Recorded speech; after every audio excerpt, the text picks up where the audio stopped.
Okay, hey. So we've discussed what I'm going to do for this layout, and I'm going to just sort of, you know, go with it. We're going to start with this crow deck, and I want these to be sort of like the signifier of sort of the two paths that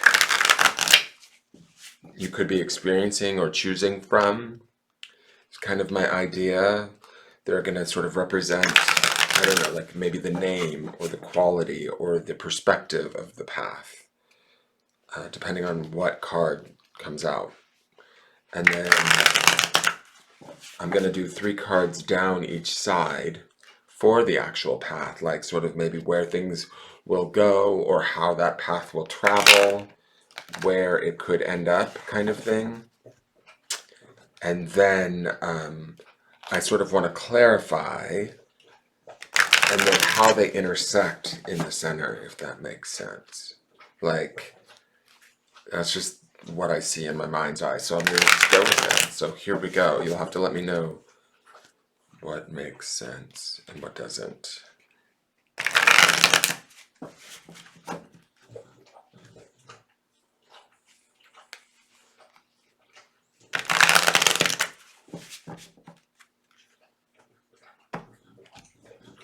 And actually, before I look, we have path number 1, we have path number 2. I don't want to look at these cards just yet. I want to shuffle for the paths first.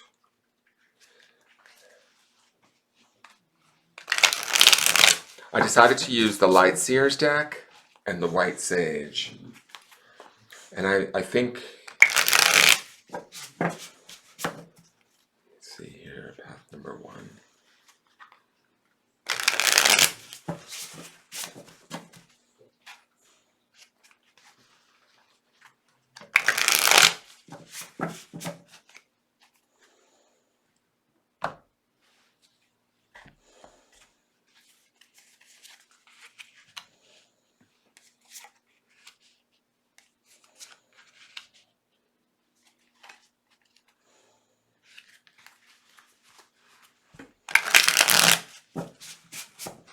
Path number 2.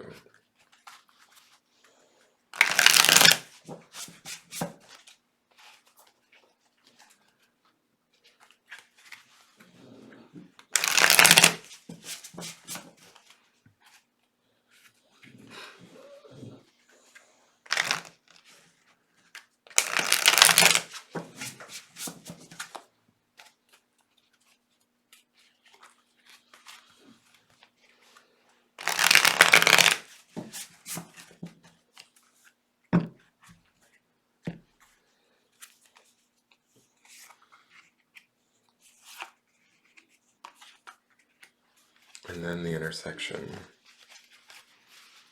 I don't know.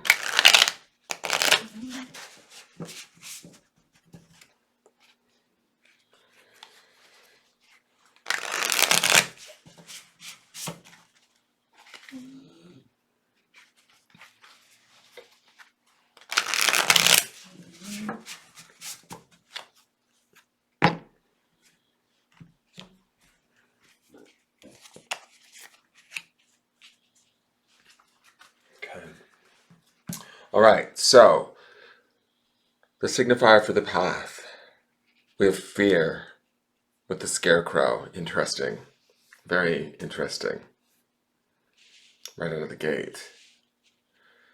I want to read the description of this, but I feel like this is something's yelling at you. Like it feels like this crow is warning you. Like you know this isn't the right way to go. Or it just feels like there's this crow is like almost your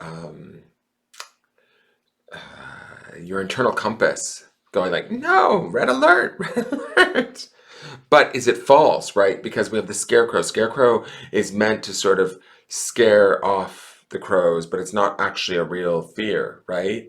But it could be the fear and trepidation of a situation or this path that has you kind of pent up. But is that fear a reality? And the scarecrow indicates maybe not, because It's there to like appear gruesome and fearful, but it may not actually be as scary as we think it is. I'm just going to read fear to you. Have you ever seen crows hanging around a scarecrow? At some point, I am sure they were once afraid of it, but over time, with knowledge, that fear disappeared. Are there old beliefs passed down from generation to generation that hold you back out of fear? Fear asks that you examine your beliefs. Are they in sync with reality? And then the other path is communication.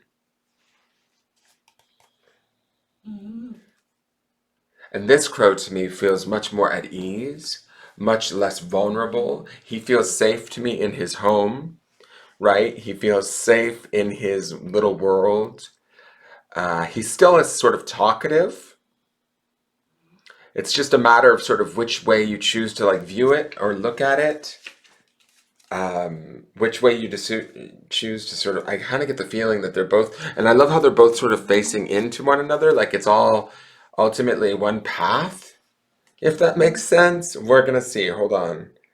But that's kind of the vibe that I'm getting, and that's why we have this card here is where do these intersect?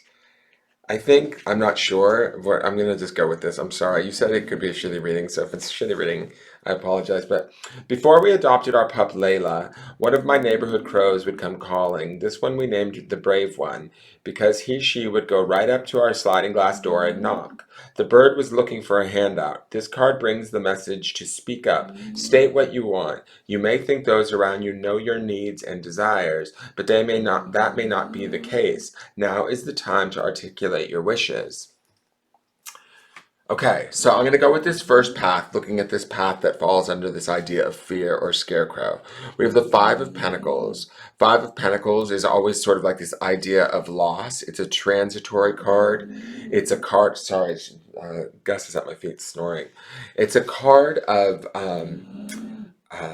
lack, ultimately. I'm just going to go down these. We have the Four of Pentacles.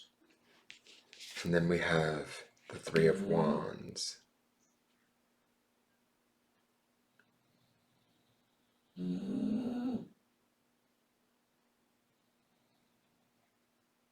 Interesting. You know what I want to say about this grouping of cards? It's interesting that we have three solo women here. By the way, the deck that I chose is the Light Seers Tarot, but we have three solo women here, and I feel like this might be the journey or the path of staying on your own, right? Of doing what you know to be right. And there's a fear, there might be some fear in doing that. It might feel vulnerable to you, right? But I do feel like at first there's a loss that may take place, or a feeling of loss, a feeling of disruption, a feeling of insecurity, of a lack.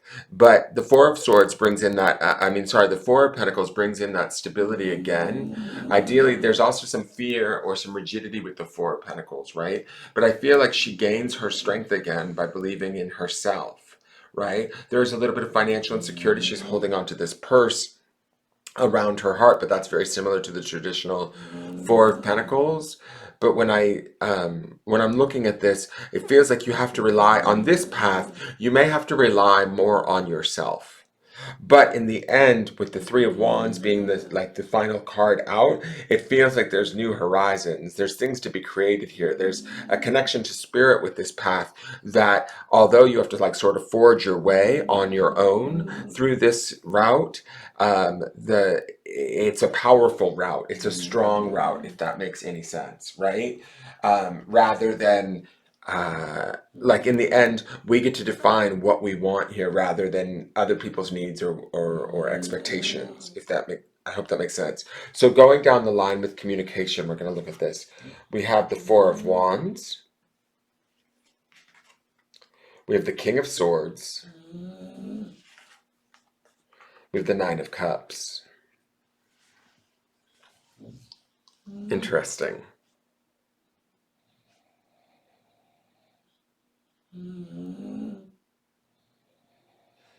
You don't want them to hijack your reading, but I think they've hijacked your reading again. I kind of feel like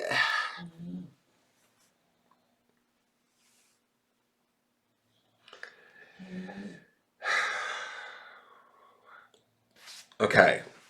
It's rarely that I'm at a loss for words, but I sort of feel as if it's either choosing to be with him or not, is my feeling. And if you choose not, which is the maybe the fearful route,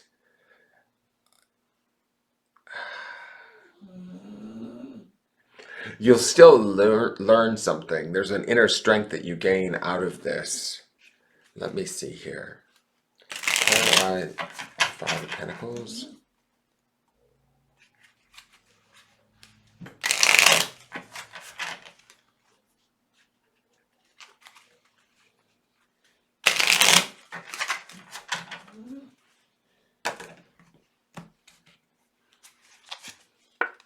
We have the Strength card.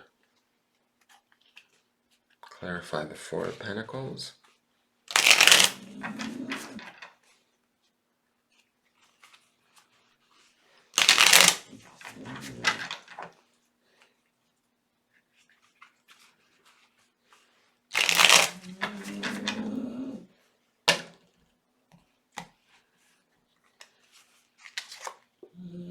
Eight of Cups.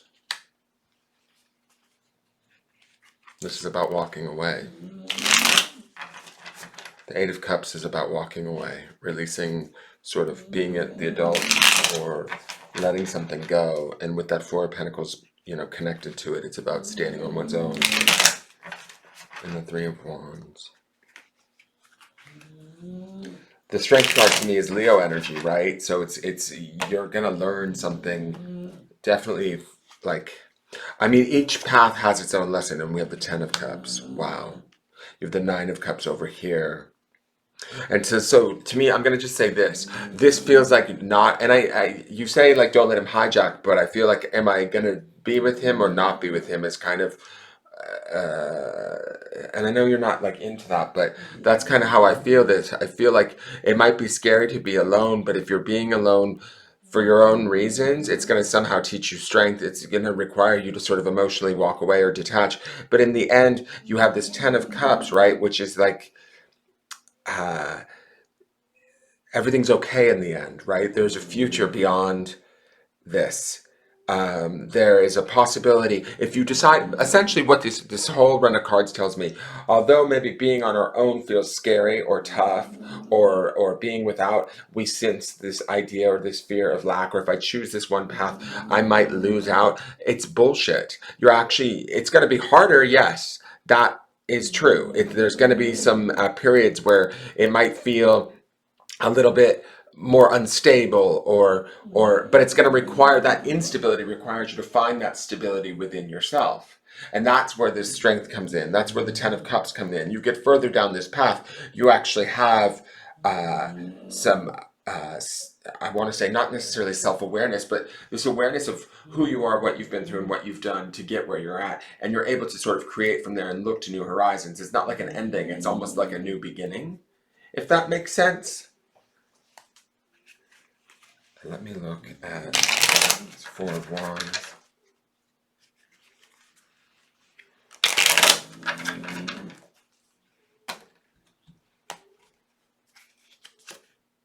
Two of Pentacles. The King of Swords. It's the King of Swords, yes? It is the King of Swords. And he's got a crow there with him.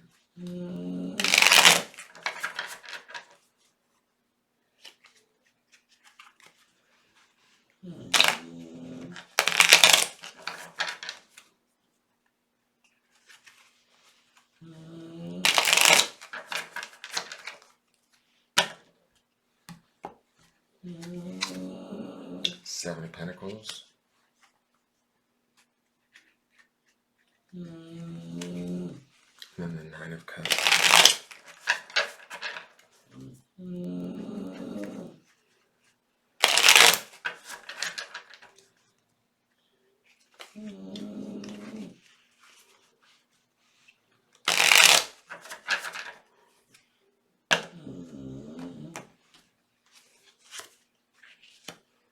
It's the Nine of Wands.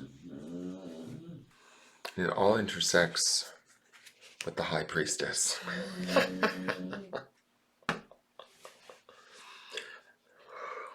Okay. So either way, you're fine. Either way, you're going to come out on top. Either way, you're going to have this sense and spiritual awareness of who you are, what you are, how you feel. Um, yes, I know there's some confusion. Yes, there's this possible, like, what if scenario going on within you. But if you choose to go your own, or stay and communicate, right, and try and work things out, you're still gonna, like, they both intersect in this understanding of oneself, right? In this sort of spiritual centered major arcana awareness, this empowerment. It's a matter of which route do you want to choose. Both lead you there. We have the Nine of Cups here, we have the Ten of Cups here. Both are leading you there. I feel like there is, and I know you're not like Miss Twin Flame, blah, blah, blah reader, but it's interesting to me that we have the King of Swords and the Four of Wands over here underneath this communicate card. Like, if we stay and we communicate and we try and maybe stay where with what is familiar and what we know, and we try and make sort of like, it's funny that this crow is sort of in its home feeling safe, right? There is some sort of connection here, and it is undeniable. You are going, this King of Swords though to me says that you might have to not necessarily take a back seat, but you are going to have to let him uh, decide, make some decisions, right?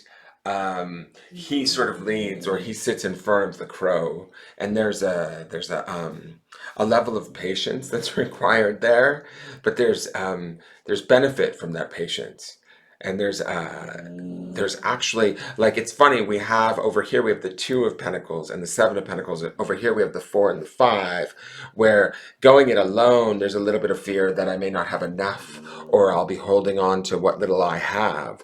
But in the end, uh, you will be able to sort of build something for yourself, more so emotionally maybe than financially. Over here, I think you can still build for yourself emotionally because it ends out in this Nine of Cups, but there's also a little bit of a more balanced, secure financial material situation going on.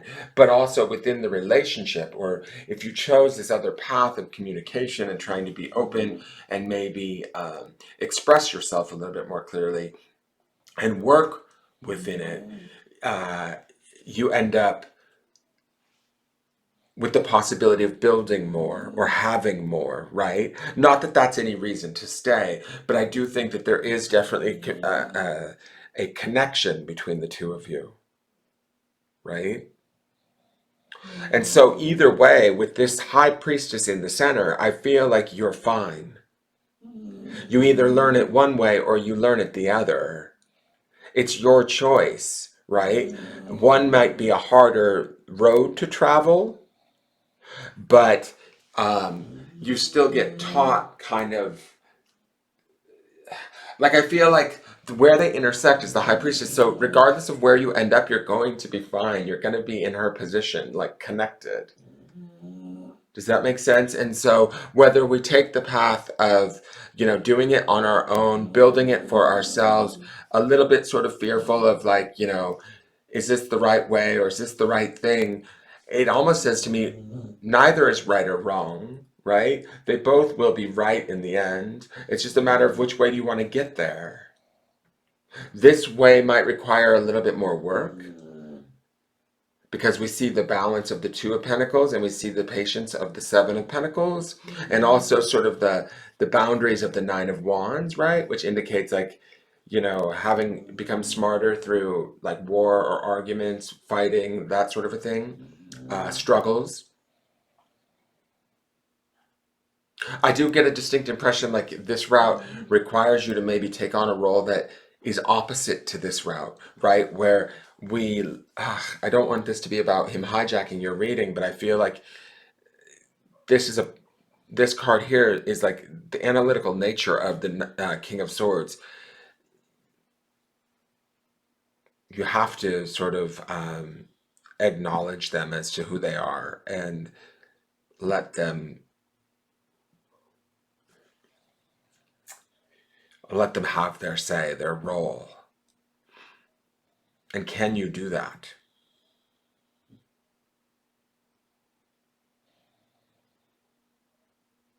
And it's almost like, and it's funny because he looks like he's looking right at that high priestess.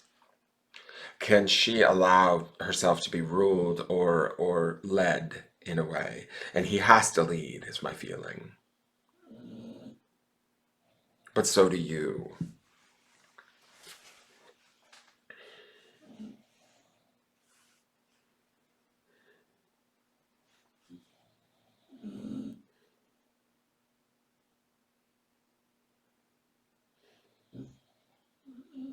I don't feel like there's either a right road or a wrong road.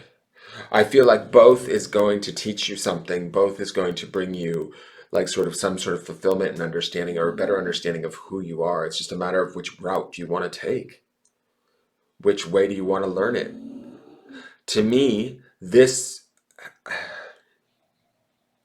it's funny, this feels like it might be a little bit more engaging, stable, safer. But this might have a little bit more of a payoff. It's more meager in the beginnings. It's more struggle bus energy. It's a little bit more emotionally taxing. But in the end, you kind of end up with new horizons and new opportunities to create for yourself from a place of like emotional fulfillment. We have emotional fulfillment over here too, but just to a slightly lesser degree. But both ultimately, like they intersect an outcome sort of to this high priestess, where I feel like you are going to be okay no matter which way you choose. And the other thing too is like how I feel like, and I don't feel, I want to say, I know that he comes up in this again, right? But this question of whether or not you should be with him is a question that is sort of on your mind. So I think he's going to continue to show up until you make that decision. And making that decision is requiring you to sort of shut that door or take this path that might feel a little bit like you have to completely detach and disconnect. But what I find interesting is he's looking straight at the high priestess, and so is she. And so something in my gut almost tells me like this feels like the more challenging of the paths, the more scary of the paths. But this might be the path that I don't want to say that you need or have to take, but this is the one that's more dependent upon solely just you yourself. And so the payoff might be slightly greater. The work starts out more so in the beginning, I feel like, with this path, where with this path it may be a little bit more balanced and even keel going through, but it requires adjustments, I feel like, from you to sort of, I don't want to say take a back seat, but kind of allow them to lead to a degree. It's going to, like I said, require that patience of the Seven of Pentacles, but there's growth there in this card, right? Through patience and nurturing comes growth, and something beautiful can come from that.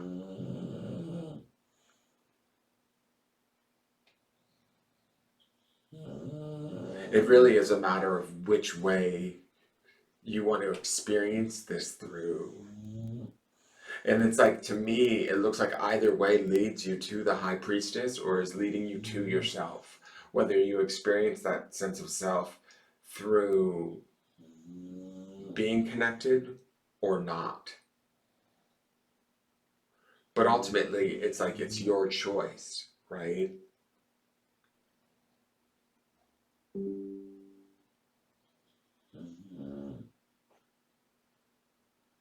And ultimately, it will teach you, like, kind of who you are, connect you to who you are, what you know. I think that the high priestess in the center there too also says to me that regardless of whatever choice you make, you need to connect to yourself prior to making it. You know, like she's sort of like the intersection. She's also like sort of the outcome of both paths, right? This is where it intersects, right? So I feel like we go into these paths ideally with a sense of connection to her, and we gain a better connection or a deeper connection. Oh, by the way, because we were talking about paths, I chose out this fabric because it's got maps all over it. and I felt like it was appropriate for this. Um, so I feel like finding that centeredness within yourself when making the decision and choosing which way to go, whether we go the way that may seem scarier or more lonely or more independent.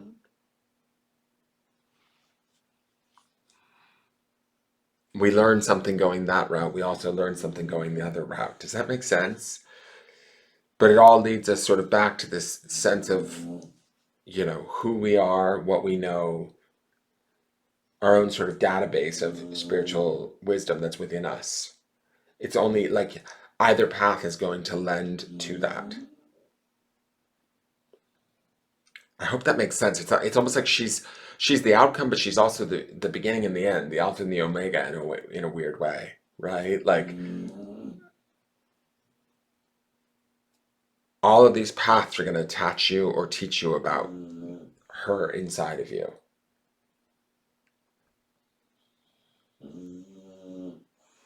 But she has the answers within herself. Does that make sense? So whether you go this route to find the answers or you go this route to find the answers, ultimately the answers will be found. It may take time. It may be a little bit like confusing. It could be challenging at times, but you will find those answers. It's just a matter of, do you want to do it on your own?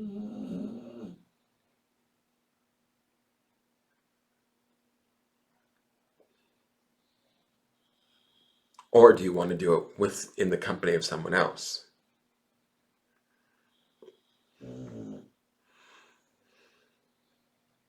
I kind of feel like either way, both are going to turn out okay. I like that we have the nine. We also have double nines down here, nine of wands and nine of cups, which is completions of cycles, right? There's a spirituality to the nine of wands and an emotionality. So there's some sort of, I almost want to say that this route also is finishing off maybe a karmic connection,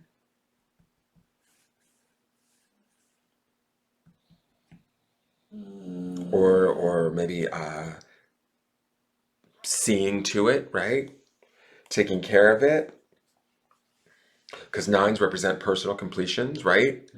And so this would be completing maybe some sort of karmic thing that you might have.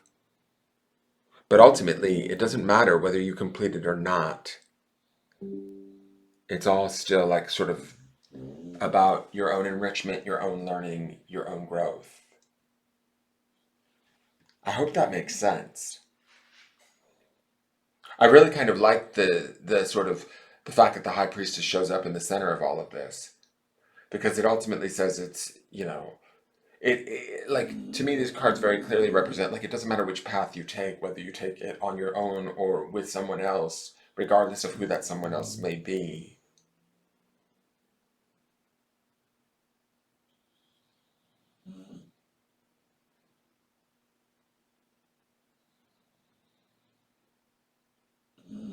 You're going to be fine no matter what, like, how you get there, is the feeling that I get from this reading. I hope this isn't him hijacking you, but I don't know. This is definitely, to me, I mean, we've got the Four of Wands, and then we've got like this Nine of Wands, Nine of Cups situation happening down here, which feels like a karmic closure of some sort. So there could be some sort of, and the Two of Pentacles too is also very like sort of coupley in a weird way. So I hate to say that, but it does feel relationship oriented on this side, or having that connection, that relationship to this person, but this person needs to be able to lead. And that might be where the balance comes in for you and the patience comes in for you.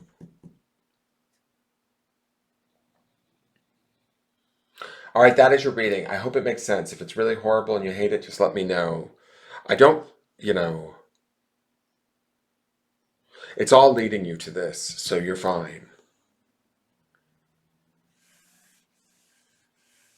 Because this is just ultimately at the center of it all, right? All right, I'm going to shut off for now. I hope it makes sense. You'll have to let me know. I hope that wasn't too much of a, like, relationship reading for you. And I hope you like the decks I chose. Um, it's going to be an interesting journey for you, depending on which route you pick, because both are filled with exploration and learning, definitely. All right, I'll talk to you soon. Take care. Bye bye.